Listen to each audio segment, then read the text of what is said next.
Hey everyone, welcome back to Corporate Decoder.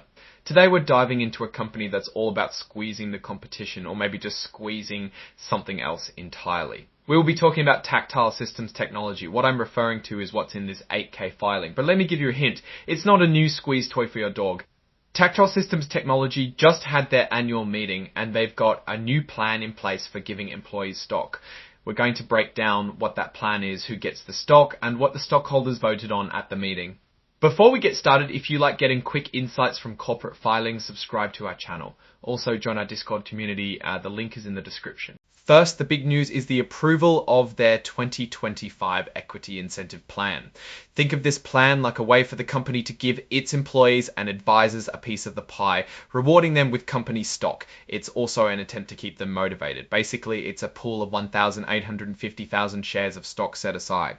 Now, here's the interesting part. If someone has stock options from a previous plan, the 2016 equity incentive plan, and those options expire, are cancelled, or don't end up being used, those shares go back into the pool for the new 2025 plan. It's like recycling old rewards to create new ones. Once this 2025 plan got the thumbs up from the stockholders, the old 2016 plan was officially retired, meaning no more new handouts from that plan.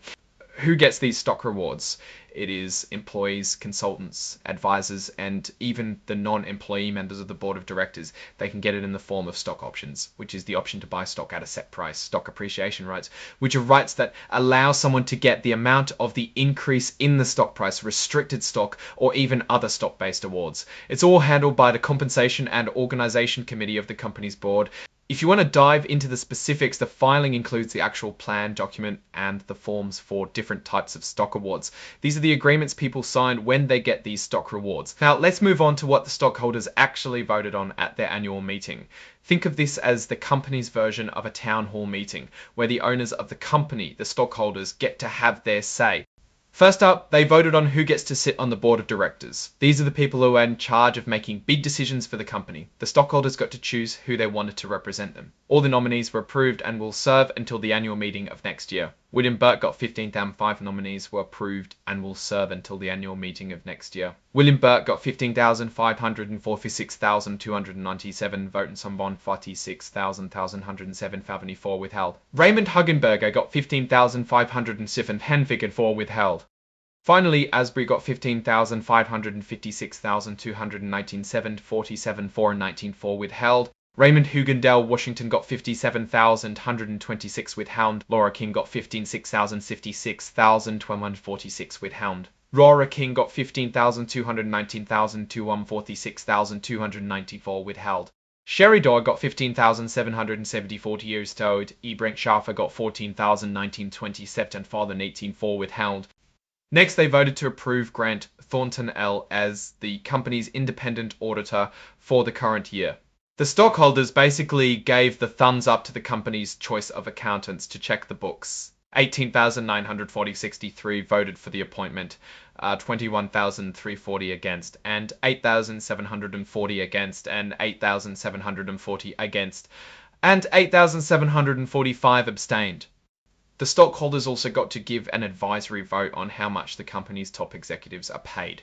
This is a non-binding vote, meaning the company doesn't have to listen, but it gives the stockholders a chance to voice their opinion on executive pay. 15,658 and at 844 voted for it. 21,638,824 voted for it. Taven 21,638,844 voted for it. 21,638 and Valian 44 voted for it. 21,638 nag 84.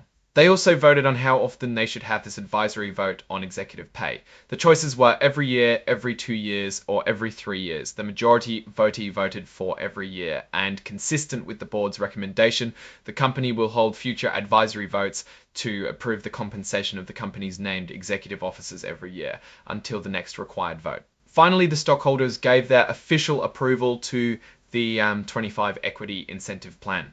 The stockholders voted with 15,284 for, 694 for, 694 free time, abstained and 7, 539 against, and 9,139 against, and 9,135 abstained. This section lists all the documents included as part of the filing. If you're looking for the actual equity plan or the agreement forms, this is where you'd find them.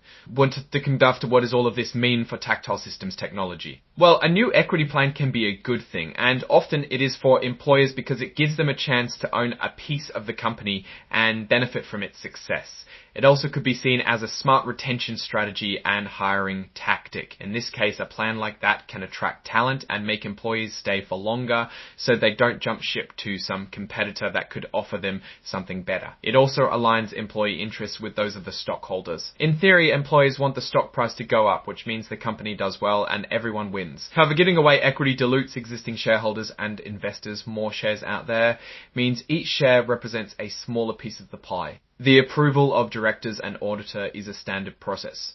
The advisory vote on executive pay is interesting, and the board has to always consider the sentiment of their shareholders. Alright, that's our breakdown of Tactile Systems Technology's latest filing. What's your take on these votes and what they signal for the company's future? Drop your thoughts in the comments. If this analysis was valuable, hitting that like button really helps, and subscribe for more deep dives into the world of corporate filings. Don't forget to check out our Discord in the description. Thanks for watching and see you next time.